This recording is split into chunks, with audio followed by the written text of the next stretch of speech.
Bismillahirrahmanirrahim. Assalamualaikum warahmatullahi wabarakatuh. Selamat datang kembali semuanya di channel ini. Perkenalkan, nama aku Saifuddin dan sekarang kita akan belajar Golang tipe data ya. Jadi kita masuk ke materi tipe data.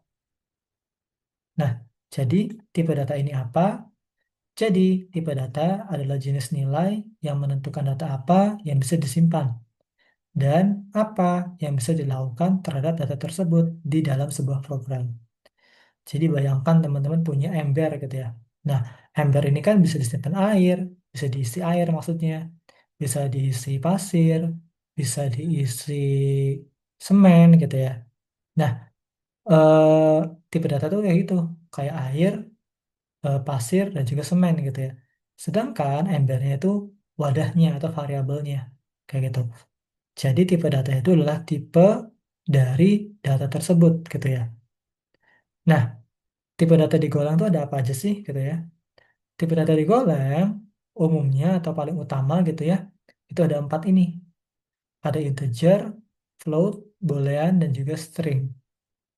Integer adalah data numerik. Jadi kayak satu, 2, 3, 4 gitu ya.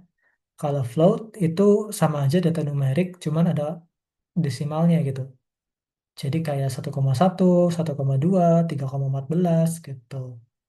Nah kalau boolean, dia tuh tipe logika. Jadi hanya ada true dan juga false. Sedangkan string adalah tipe data teks. Jadi kayak paragraf, kalimat, kata gitu ya. Nah, mungkin gimana kalau kita langsung praktek aja ya. Jadi di sini kita masuk ke belajar Golang, dasar.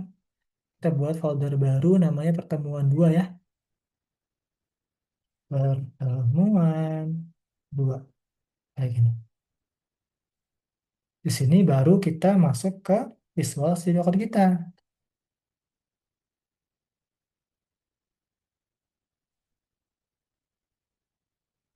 Nah, seperti biasa, di sini aku bakal buat file yang namanya main.go. Nah, di sini aku panggil package-nya dulu ya, package main. Nanti aku bakal panggil atau aku bakal buat function main kayak gini. Nah, kita akan belajar tentang variabel. Kita juga bakal belajar tipe datanya. Variabel itu ada var, ada juga const. Jadi kalau var itu dia bisa dirubah, masih bisa dirubah. Kalau cons, datanya tidak bisa dirubah. Tidak bisa dirubah. Atau konstanta. Ya, kayak gini. Nah, tadi kan tipe data ada string ya. Ada string, ada integer, ada boolean, ada float. Nah, coba kita pakai var dulu ya. Jadi biasanya kalau misalkan kita di Golang gitu ya, menentukan tipe datanya apa di dalam sebuah variabel tuh gini.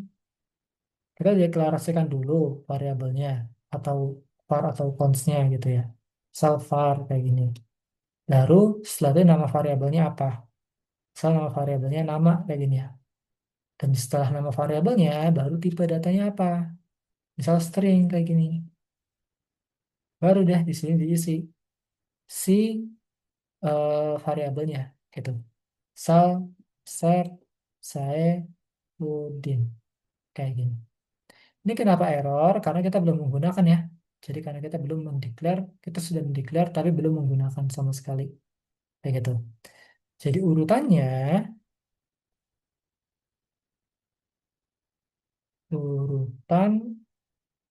pembuatan variabel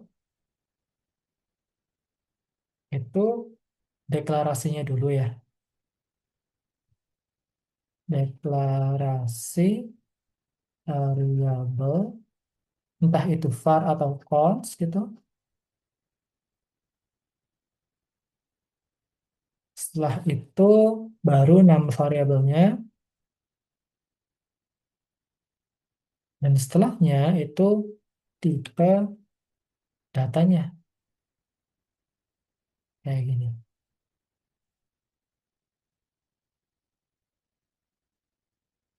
Jadi deklarasikan dulu ya, entah itu var atau cons, nama variabelnya apa, baru tipenya apa, kayak gitu. Nah, misal di sini kan tipe datanya string ya, tapi aku ganti nih jadi number gitu ya, 23. Nah, dia bakal error. Katanya eh, cannot use 23 gitu ya. Jadi tipenya itu harus string karena dideklarasinya itu sebagai string kayak gitu. Jadi kalau misalkan kita menentukan tipe data secara manual di dalam sebuah variabel, artinya variabel tersebut tipenya harus seperti itu gitu. Nanti kita lihat juga ada tipe data yang bisa otomatis gitu ya, bukan tipe data otomatis sih. Nanti kita lihat bakal lihat gitu ya gimana cara membuat sebuah variabel tanpa menentukan tipe data gitu. So di sini aku buat dulu ya masing-masing variabelnya ya atau masing-masing tipe datanya ya. Step Saifuddin, integernya kita kasih aja age kayak gini, enter. Oh di sini harusnya jangan sama dengan nih 23, 24, salvar lagi apa ya lulus gitu ya,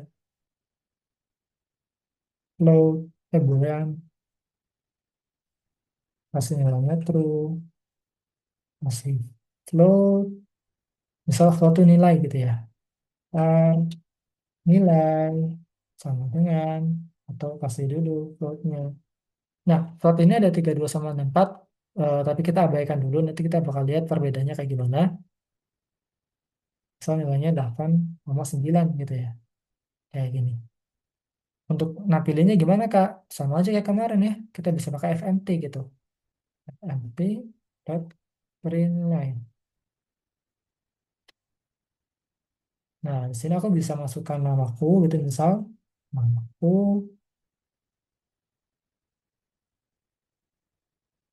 nama kayak gini, umurku gitu ya, umurku,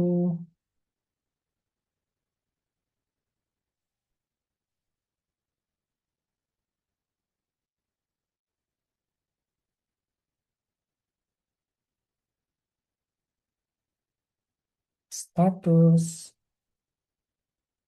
lalu nilai.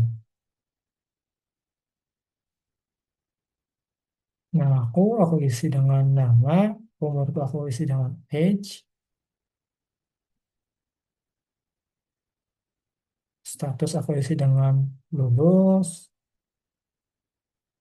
dan nilai aku kasih dengan nilai. Kayak gini. Sehingga kalau aku jalanin gitu ya, si terminalnya dengan CTRL backtick kayak gitu, aku jalanin di Go run si main.go-nya. Nah, bakal tampil nih. Namaku Asep Saifuddin, umurku 24, statusnya true, nilainya 8,9 kayak gitu ya. Sekali lagi, kalau kita mengganti tipe datanya atau mengganti value-nya gitu ya, tidak sesuai dengan tipe datanya gitu, misal string kayak gini, dia bakal error kayak gitu. Karena kita menentukan tipe datanya itu secara manual, string, integer, boolean kayak gitu. Nah, tapi gitu ya. Sini aku coba komen dulu biar rapi aja atau biar nggak ribet aja. Aku komen dulu. Golang itu bisa menentukan atau bisa tahu gitu ya tipe datanya apa secara otomatis. Tapi kekurangannya adalah dia tidak strict atau tidak safety lah bahasanya kayak gitu. Karena literally dinamis banget kayak gitu. Nah, sekarang misal aku kasih nama nih gitu ya. Gini, untuk otomatis gitu ya. Untuk otomatis. kita bisa menggunakan var di depannya gitu ya, baru nama, misalkan Asep kayak gini, atau kita tidak mendeklarasikan var-nya, tapi kita kasih titik nih di sini, tuh kayak gini. Jadi untuk otomatis bisa dua cara ya, bisa menggunakan var, tapi tidak ada titik duanya di sini, atau menggunakan titik dua di sini. Nah, kalau misalkan aku coba gitu ya di sini aku hover nanti aku kasih 25 deh, 24. Tuh, udah tahu nih dia tipe datanya apa? String gitu ya. Kalau kita ke age, integer gitu ya. Kalau kita ubah di sini jadi true, yang tadinya integer bakal jadi boolean. Tuh, kayak gitu. Jadi Golang juga bisa ya, bisa tahu gitu tipe datanya apa secara otomatis seperti itu. Kalau di sini aku pakai const juga sama, const dia sama-sama tahu gitu ya. Atau aku coba print line dulu deh, fmt print line nama lagi sama age-nya deh.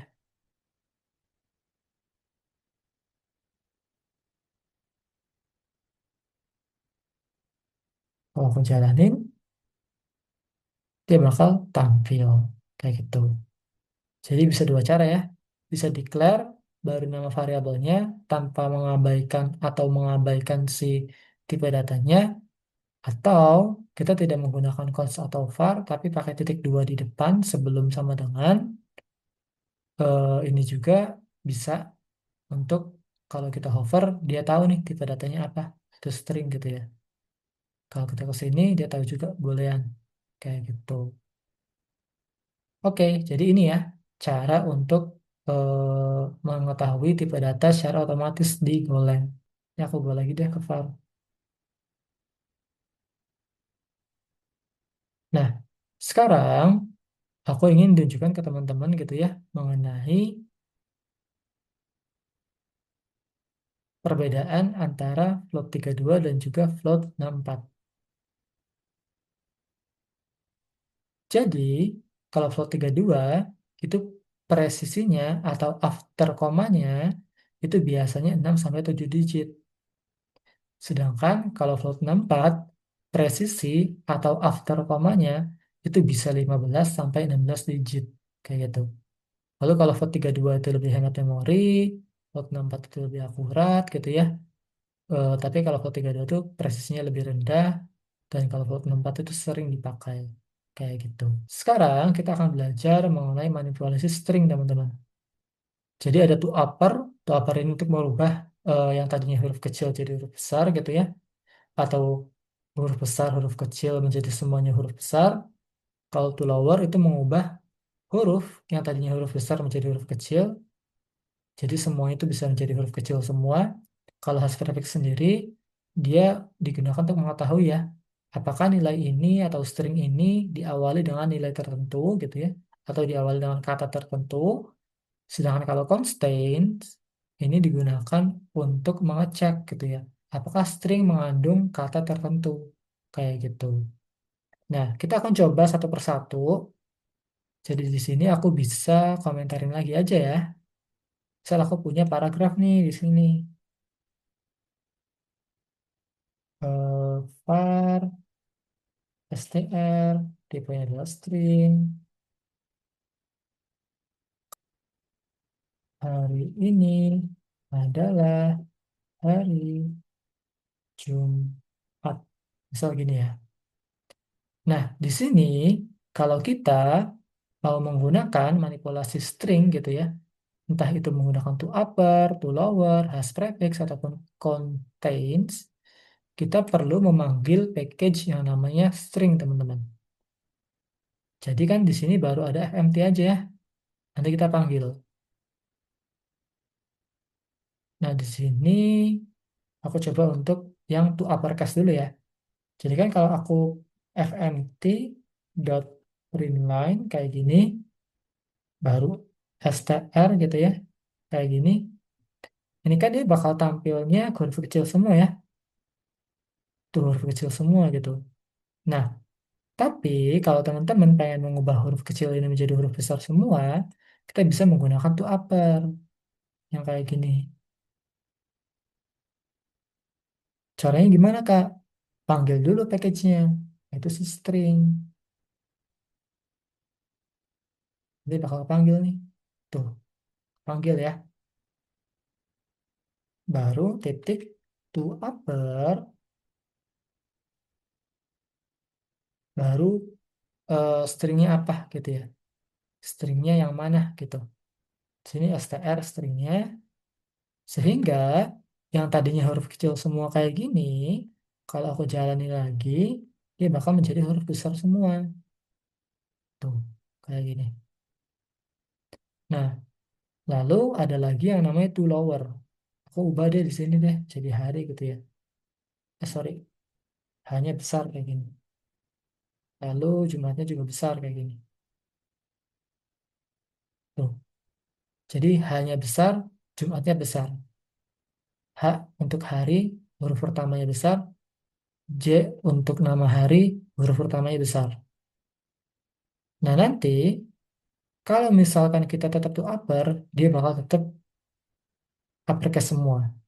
Nah, kalau to lower gitu ya, to lower, meskipun di sini ada huruf besarnya, ada H, ada J yang huruf besar gitu ya.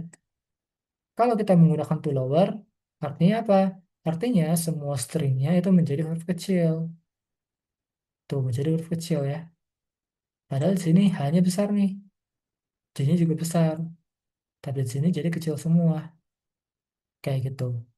Jadi itu upper ini untuk memperbesar atau untuk uppercase gitu ya. Kalau to lower untuk lowercase. Kayak gitu. Nah, lalu ada has prefix dan juga contains, teman-teman.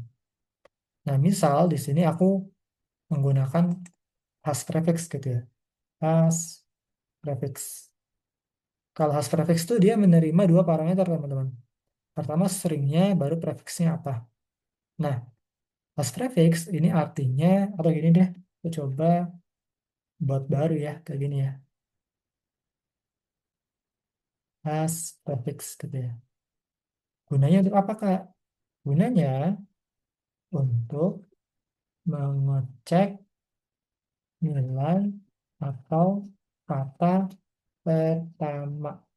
Kata pertamanya benar enggak? Gitu. Maksudnya kata pertamanya benar enggak? Sesuai enggak dengan yang ditentukan gitu ya. Jadi di sini itu menerima dua parameter, teman-teman. Kalau kita hover lagi deh menerima dua parameter. Tuh aku coba buat kayak gini deh. Tuh. Pertama stringnya, baru prefixnya apa. Jadi stringnya adalah str tadi ya. Prefixnya misal ini gitu ya. Nah, dia bakal menghasilkan false. Karena apa?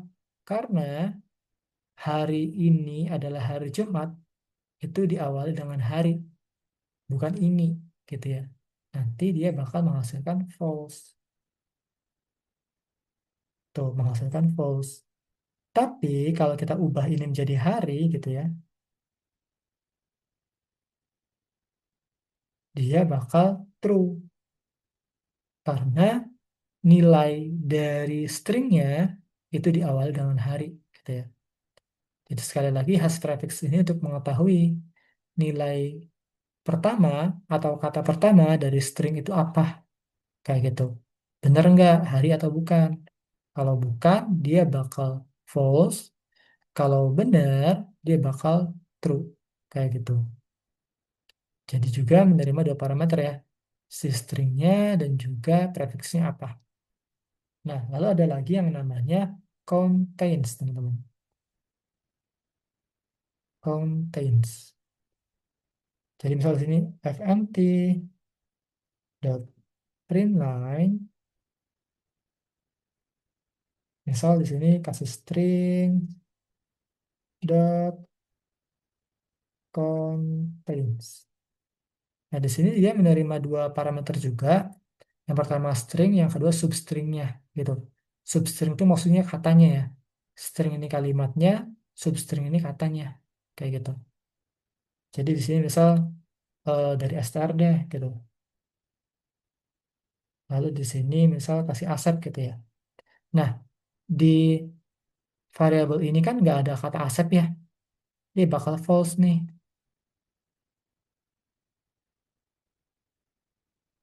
Karena di string ini tidak ada kata accept. Tuh. Tapi kalau aku ganti jadi hari gitu ya, atau ini gitu ya, aku ganti jadi ini kayak gini, dia bakal jadi true. Karena di str ini ada nilai ininya. Kata ininya tuh ada di stringnya. Tuh, kayak gini. Jadi sekali lagi hash prefix ini untuk menentukan nilai awalnya gitu ya, apakah benar atau salah. Kalau contains untuk menentukan apakah eh, prefix ini atau substring ini masuk ke dalam string utamanya atau enggak. Kayak gitu. Oke. Nah, sekarang kita akan belajar mengenai split dan juga replace, teman-teman. Jadi split itu akan menghasilkan slice. Slice itu kayak gini. Jadi memecah gitu ya. Memecah menjadi kayak sebuah array gitu. Jadi misal kayak gini. Aku pengen pakai kata yang sama deh yang ini gitu ya. fmt atau aku buat komentar dulu aja di sini split gitu ya. fmt dot println string dot split. Ini. Dia menerima dua parameter juga sama aja. Yang pertama adalah stringnya, yang kedua substringnya. Substring itu bisa kayak nilai kosong atau koma gitu ya. Misal di sini stringnya dari str gitu, dan di sini kasih spasi aja kayak gini aja. Sehingga apa? Sehingga nanti dia bakal menghasilkan string yang kayak array gitu ya di bahasa pemrograman JavaScript. Tuh, kayak gini. Jadi ada kurung siku sama tutup sikunya ya, kayak gini. Ini artinya memecah atau men-slice gitu ya, memecah. Bahkan di sini kalau kasih koma pun nggak berpengaruh, tetap aja kayak gini. Tuh, bakal dipecah. Intinya si slice ini atau si split ini dia bakal menghasilkan slice gitu ya, yaitu adalah sebuah kata yang dipecah-pecah gitu, atau yang dipotong-potong seperti itu. Nah, lalu ada replace dan replace all. Mungkin untuk replace dan replace all aku buat kata baru ya.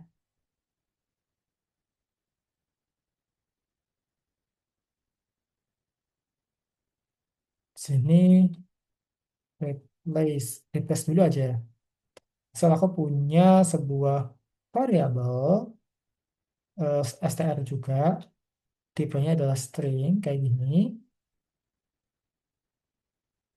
Misal accept akan mie instan dan nama mie-nya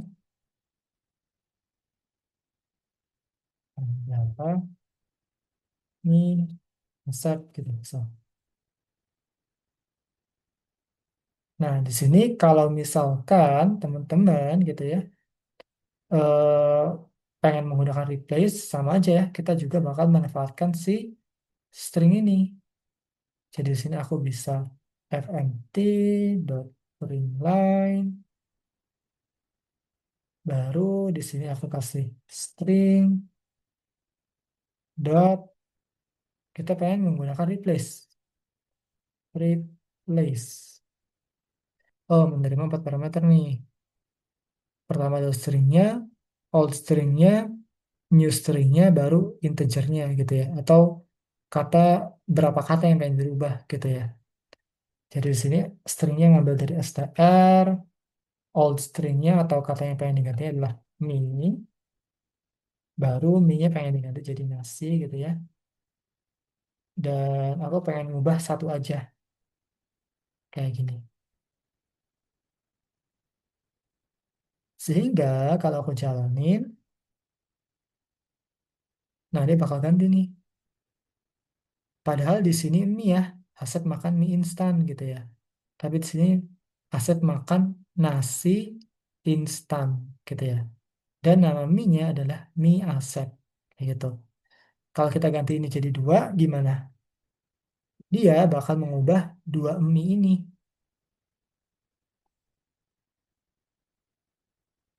Tuh, mie-nya jadi nasi, mie-nya juga jadi nasi gitu ya. Tapi mie yang terakhir tetap mie. Jadi kalau pengen semua-semuanya mie gitu ya, kita bisa pakai tiga nih. Atau kalau nggak pengen repot-repot gitu ya, ada yang namanya replace all. Replace all. Replace all ini artinya dia bakal mengganti seluruh kata yang ada di stringnya. Misal stringnya adalah str, all stringnya atau string yang pengen diganti adalah me, dan kata me-nya pengen diganti jadi nasi. Ini ya. Artinya semua mie yang ada di str ini bakal menjadi nasi. Di sini ada error, katanya missing value. Oh, di sini aku belum. Ada yang kurang nih. Hapus tadi.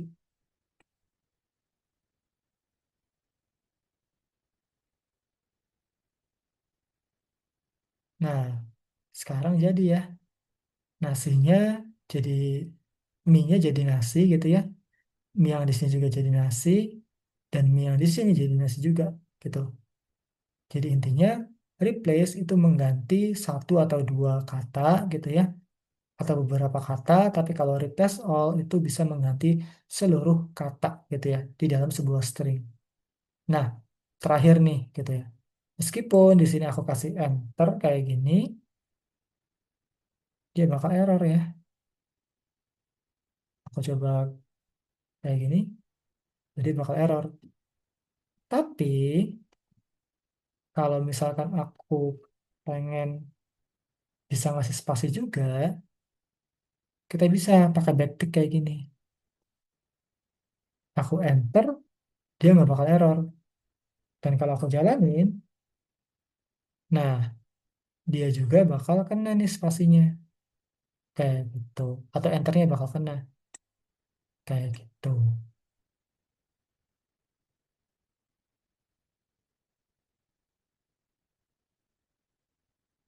Oke, sekarang kesimpulan ya.